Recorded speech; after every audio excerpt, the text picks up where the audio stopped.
اتنے important match میں dressing room کا ماحول کیسا ہوتا ہے؟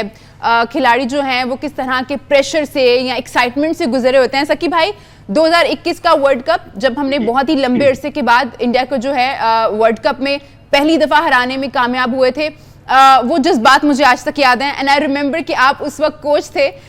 کیا فیلنگز تھی؟ ہم نے یہاں پہ دیکھا فینس تو بہت خوش تھے، بہت ایکسائٹڈ تھے، اور میں تو آج دعا کر رہی ہوں کہ آج اسی طرح کی خوشی دوبارہ چاہیے. But I just want to relive the moments. نہیں بیٹا، آئی تھنک مینٹل پریپریشن جو ہے وہ نمبر 1 ہوتی ہے. باقی ساری پریپریشنز بعد میں آتی ہے. مینٹل پریپریشن جو ہے نا وہ سب سے پہلے ہے. آئی تھنک ہم نے جو اچھا کام کیا تھا وہ یہ تھا کہ وہ مینٹل پریپریشن کے لیے ہمارے پاس ٹائم تھا. پہلے ہی میچ انڈیا کے خلاف تھا، تو پہلے دن جب ہم لوگ لینڈ کیے اور لینڈ کرنے کے بعد ہی ایز اے ہیڈ کوچ میں نے ان سب کو جو ہے ایک کویسچن چھوڑا. انڈیا کا میچ ہے اور آپ کو سلوشن آپ کے دماغ میں ہی ملنا ہے. ابھی سے سوچنا شروع کر دو کہ تم نے کس طریقے سے انڈیا کے خلاف پرفارمنس دینی ہے اور انڈیا کو میچ میں پہنچانا ہے، اور اس کو سوچو اور اپنی امیجنیشن میں تم میچ کھیل سکتے ہو.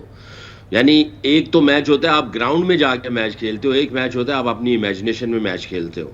اور اس امیجنیشن میں جو میچ آپ کھیل رہے ہوتے ہو اس میں آپ کے پاس ٹائم ہوتا ہے کہ ریکٹیفائی کرنا، کہ اگر کہیں غلط ڈیسیجن لے لیا یا کہیں غلط سوچ آ گئی آپ اس کو برش اپ کرتے ہیں، کوئی نئی سوچ کو اندر لے کے آتے ہیں، تو امیجنیشن میں بھی آپ جو ہے وہ میچ کھیل سکتے ہیں. تو I think we had probably 4-5-6 دن تھے، تو ایک ہفتہ پہلے ہم نے امیجنیشن شروع کر دی، مینٹل پریپریشن شروع کر دی. دوسرا یہ تھا کہ جو ان کی پریکٹس تھی اس میں ہم نے ساری چیزوں کو بہت اچھے طریقے سے آرگنائز کیا کہ ان کی preparation in terms of skills وہ اسی طرح ہو جیسے وہ میچ کے اندر ہو.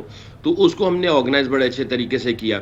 دوسرا یہ تھا کہ انہی لڑکوں نے آئی تھنک پہلے 1-2 دن مجھے یاد پڑتا ہے کچھ سینئر کھلاڑی میرے پاس آئے، انہوں نے کہا کہ سیکی بھائی کل آپ نے جو بات کہی تھی ہم نے پریشر محسوس کرنا شروع کر دیا کہ یار بہت بڑا میچ ہے. ایسے ہی یہ سوچ آتی ہے آپ کے اوپر پریشر آنا شروع ہو جاتا ہے. تو ہم لوگ سب بیٹھے ہوئے تھے بائی دا پول، ہوٹل کے نیچے ایک سوئمنگ پول تھا، وہاں پہ شام کو کھلاڑی اور فیملیز آ جاتے تھے. تو کسی نے ایک سوال کیا، میں نے کہا دیکھو اس کا جواب بھی تم نے ہی ڈھونڈنا ہے اور تمہارے دماغ میں ہی آئے گا، اور آج آگے تمہاری جو سپر اسٹرینتھ ہے اس سوچ نے تمہاری سپر اسٹرینتھ پہ ہی رکنا ہے، اور اس سپر اسٹرینتھ کو تم نے کیسے ایگزیکیوٹ کرنا ہے وہ بھی تمہیں دماغ میں ہی اس کا آنسر ملے گا. تو یقین کریں کہ ایک دن پہلے سارے لڑکے جو تھے وہ بالکل کلیئر تھے، کیونکہ وہ جو میچ سے پہلے کی جو نیند اڑتی ہے نا وہ 4-5 دن پہلے نیند اڑنا شروع ہوئی. تھوڑی سی نیند میں خلل اور یہ اور وہ اس طرح آنا شروع ہوا. جب میچ سے ایک دن پہلے تھے سارے جو تھے وہ مینٹلی پریپیئرڈ تھے، فوکس تھے، ان کو پتا تھا کہ انہوں نے کیا کرنا ہے، جا کے کس انداز سے کرکٹ کھیلنی ہے. اس کے جو اتار چڑھاؤ تھے ان کو انہوں نے سب کچھ سوچ لیا ہوا تھا. مینٹل پریپریشن پوری ہو چکی ہوئی تھی اور 4-5 جو ہے ٹریننگ سیشنز بھی ہو چکے تھے. سارا کچھ لڑکوں نے ہی کیا. ہم نے 2-4 سوال ان کے سامنے رکھے اور باقی ہم نے آرگنائز کیا ان کی پریکٹس کو، اس کو ہم مانیٹر کرتے چلے گئے. اور یقین کریں کہ جس دن میچ تھا تو اس میچ میں جیسے انسی بھائی کہہ رہے ہیں نا، پلیئرز کا تو ہے ہی ہے، کیپٹن یا سینئر پلیئرز، سپورٹ سٹاف کی باڈی لینگویج اور ان کا ریلیکس ہونا، ان کا کمپیکٹ کمپوز ہونا، ان کا کانفیڈنٹ ہونا، ان کے جو میسیجز ہیں یا ان کی کمیونیکیشنز ہے ڈریسنگ روم میں، ہوٹل میں، میچ کے دوران، میچ کے بعد جو ان کی آئی ٹو آئی کانٹیکٹ ہوتا ہے، یہ وائبز جاتی ہیں، ٹرانسفر ہوتی ہیں وائبز. جب آپ کے دماغ میں کلیئرٹی ہوتی ہے، آپ کانفیڈنٹ ہوتے ہیں تو وائبز ٹرانسفر ہوتی ہیں. تو سپورٹ سٹاف کا بھی جو تھا، ہم نے سپورٹ سٹاف کی بھی میٹنگ کی کہ سپورٹ سٹاف کا جو ہے ان کی باڈی لینگویج ایسی نہ ہو کہ ان کی باڈی لینگویج میں سے جو وائبز ہیں وہ ٹرانسفر ہوں پلیئرز کے اندر جا کے. تو سپورٹ سٹاف نے بھی بیٹھ کے 2-3 دفعہ یہی مشق ہم نے بھی کی کہ بھی کس طریقے سے ہم نے ان لوگوں کی لک آفٹر کرنی ہے. آئی تھنک جیسے انزی بھائی نے کہا کہ ڈریسنگ روم، گاڑی کے اندر، ہوٹل میں، کھانے پہ بیٹھے ہوئے ہیں، ان سب کی جو کمیونیکیشنز تھی. اور پھر یہ بھی کہ میچ کے دوران ہماری انڈین پلیئرز کے ساتھ کس قسم کا بیہیویئر ہونا چاہیے اس کی بھی اسٹریٹجی بنی. بات کرنی چاہیے یا نہیں کرنی چاہیے، ہیلو ہائی ہونا چاہیے یا نہیں کرنا چاہیے.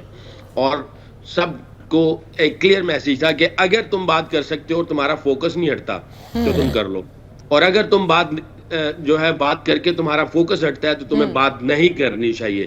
میچ کے بعد جا کے ہیلو ہائی کرنا ہوگا، وہ کر لیں گے، اسپورٹس مین اسپرٹ دکھا لیں گے، بٹ میچ سے پہلے تم نے یہ ڈیسائیڈ کرنا ہے کہ میں نے کسی سے بات کرنی یا نہیں کرنی ہے. صرف آنکھوں میں میسیج دینا ہے اسٹرانگ کہ میں ادھر ہوں بیٹل کرنے کے لیے. تو اسٹریٹجی یہ بھی بنائی اور اللہ کے فضل سے آئی تھنک پریپریشن جو تھی اگین میں آؤں گا کہ وہ بہت اچھی تھی in terms of mental, in terms of practice and in terms of atmosphere of dressing room, گاڑی کے اندر اور ہوٹل کے اندر, ان ساری چیزوں کو. اور کمیونیکیشن کلیئر تھی, سمپل تھی, اور آئی تھنک اللہ تعالیٰ نے عزت دی, لڑکوں نے بہت اچھا کھیلا, بہت اچھا رسپونڈ کیا, فیلڈنگ آؤٹ اسٹینڈنگ تھی, بالنگ بہت آؤٹ کلاس کی, اور میرا خیال ہے کوئی آؤٹ بھی نہیں ہوا تھا. رضوان اور بابر دونوں ہی میچ جیت کے واپس آ گئے تھے. 152 رنز کی پارٹنرشپ تھی اور ہم نے وہ میچ جیتا تھا.